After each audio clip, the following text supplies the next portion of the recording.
చరిత్ర వెంకటగిరి శక్తి స్వరూపునిగా భక్తులు కొలిచే పోలేరమ్మ జాతరకు దశాబ్దాల చరిత్ర ఉంది. అమ్మరో దండాలు ఓ తల్లి పోలేరు,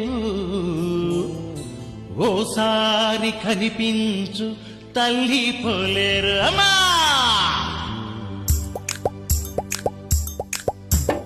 అమ్మరో దండాలు ఓ తల్లి పోలేరు, ఓసారి కనిపించు తల్లి పోలేరు. 18వ శతాబ్దంలో ఈ ప్రాంతంలో కలరా వ్యాపించి భారీ ప్రాణ నష్టం సంభవించింది.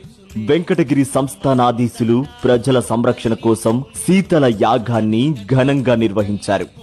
ఏటా జాతర నిర్వహిస్తామని పోలేరమ్మకు మొక్కుకున్నారు. యాగం అనంతరం ఆ రాళ్లను ఊరి పొలిమేరల్లో ప్రతిష్ఠించారు. ప్రస్తుతం పట్టణంలో నిత్యం పూజలందుకుంటున్న శిల కూడా నాడు ప్రతిష్ఠించిన శీతల రాళ్లలో ఒకటి. అప్పట్నుంచి వెంకటగిరి సంస్థానాధీశుల ఆధ్వర్యంలో పోలేరమ్మ జాతరను ఏటా వైభవంగా నిర్వహించడం ఆనవాయితీగా వస్తోంది. ఎంతో వైభవంగా ఎంతో ప్రశస్తి కలిగిన ఈ పోలేరమ్మ జాతర ఎన్నో తరాలుగా ఇక్కడ వెంకటగిరి పట్టణంలో నిర్వహిస్తూ వస్తున్నాం. ఎంతకాలం ఇన్ని రోజులు అని సరిగ్గా తేదీలు చెప్పలేకపోయినా కొన్ని వందల సంవత్సరాల నుంచి జరుగుతుందని ఇక్కడ ప్రజల విశ్వాసం. తల్లిరో లోకాలనే మాతరు మా పోలేరు తల్లి. పోలేరమ్మ జాతరకు వెంకటగిరి రాజాలు పట్టు వస్త్రాలు సమర్పిస్తారు. వెంకటగిరి రాజావారి కుటుంబీకుల ఆధ్వర్యంలోని జాతర జరగడంతో వారి ఆధీనంలోని అమ్మవారి నగలను భద్రపరిచేవారు.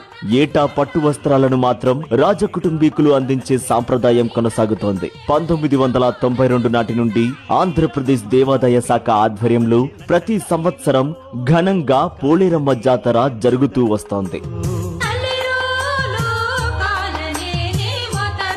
ఈ జాతరను వినాయక చవితి తర్వాత మొదటి బుధవారం మొదటి చాటింపు, మలి బుధవారం రెండో చాటింపు వేస్తారు. తరువాత వచ్చే ఆదివారం అమ్మవారికి ఘటోత్సవం నిర్వహిస్తారు.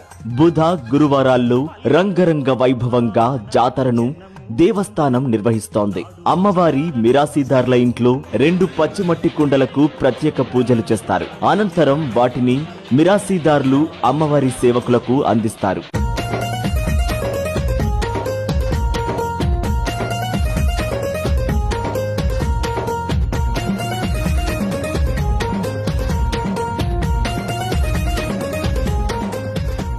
అమ్మవారి సేవకులు ఆ పవిత్ర ఘట్టం కుండలను అమ్మవారి అత్తగారి ఇల్లుగా పిలువబడే